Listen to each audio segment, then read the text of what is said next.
The conflict between Israel and the Palestinians has immense power to spark emotion far beyond the lands at the heart of it, and broadcasters such as the BBC often come in for criticism in the way they cover it.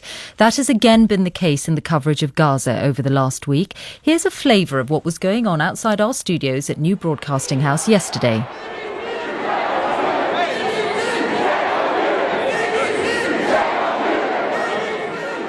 It was a large protest, difficult for us to estimate exactly how many people were there, but there were many hundreds, it would seem. And they said the BBC is biased in favour of Israel. The protest was not, however, reported on BBC News bulletins. On the line from Glasgow is Greg Philo, co-author of Bad News from Israel and Professor of Communications and Social Change at Glasgow University, and Jonathan Freedland, who writes for The Guardian and for the Jewish Chronicle. Good morning. Hello. Good morning to you. Greg Philo, are the protesters right? Have we been biased at the BBC in favour of Israel?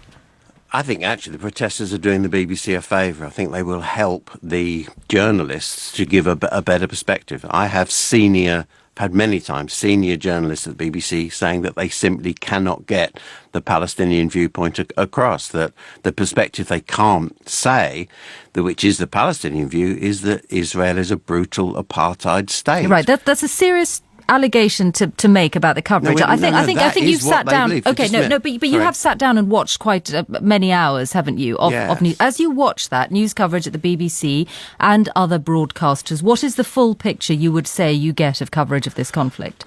Well, the Palestinian perspective is just not there. The Israelis were on twice as much. The Palestinian view that and the historical analysis of the events is that they were displaced from their land. They're living under military rule. People, if you go out to focus groups here, people do not even understand that it's a military occupation that Palestinians are subject to. They don't know about the economic blockade.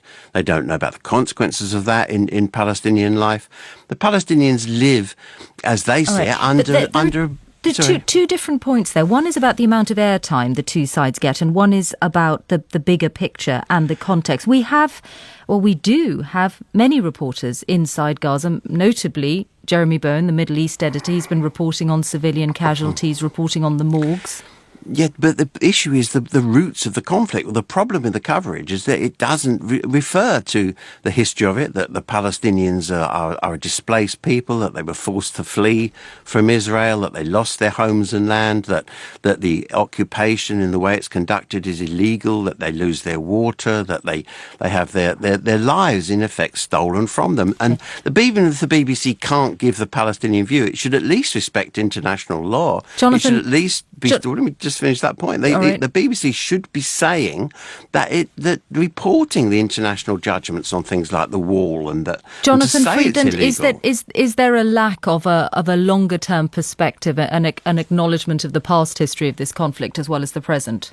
I'm sure your correspondents, Jeremy Bowen and others, would say that it's impossible in a 60-second report to give the history of what is, at the minimum, a 120-year-plus conflict. So it's difficult for them to do that in every dispatch. But the thing that I wouldn't say I'm amused by it, but the thing I can't help but notice is that the criticisms that we've just heard there would be made and are made, in exactly the same kind of detail on the other side of the argument. So you mentioned that I write a monthly column for the Jewish Chronicle. Jewish Chronicle readers will denounce the BBC for failing to give the history that explains the Jewish people's historic need to a homeland of their own, for their long period of exile leading to the return to Israel.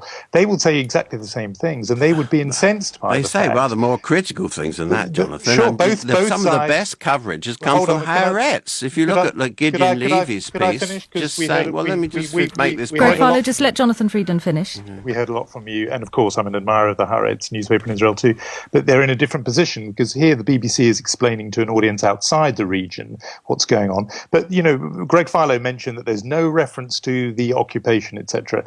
Pro-Israel, defenders of Israel, get upset that it is described all the time. Your own correspondents are doing it now as illegal settlements. They always describe it occupied East Jerusalem. I think that's fine. That's accurate. But it's wrong to say that occupation is not the occupation is not acknowledged. So this happens every. Greg Philo, just wait for a second. I'll come back to you. Let's have a bit of equal time. I think the argument has been Different this time. It is true that the BBC was under huge assault 5 years ago from pro-Israel people, much less actually, I think, from people who are anti-Israel.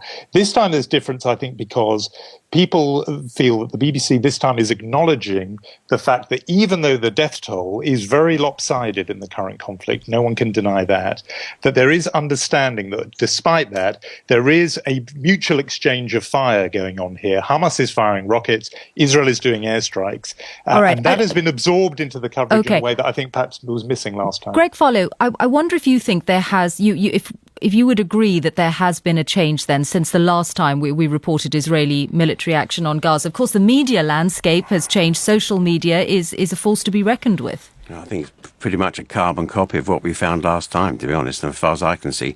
But I mean, what bothers me, it really is that unless there is a proper discussion of the root causes of this, unless they actually the politicians are made to confront the history of this and to talk seriously about the conditions under which the Palestinians have been reduced, unless they understand and are forced to confront the history of it, the displacement of a people who, in the words of a senior BBC journalist said to me, we cannot get across the view that the Palestinians are a displaced people who are fighting to overthrow what they see as a brutal military rule. And we can't get that across until the politicians... You made that particular point already. Face that, how can we have a proper debate? The statement that the BBC has given us says that we report widely on different aspects of this ongoing and complex conflict. Our role is to explain what is happening and why, and we endeavour to reflect a range of voices amid deeply held views. Thank you both, Greg Philo and Jonathan Freeland, who we'll hear on air with The Long View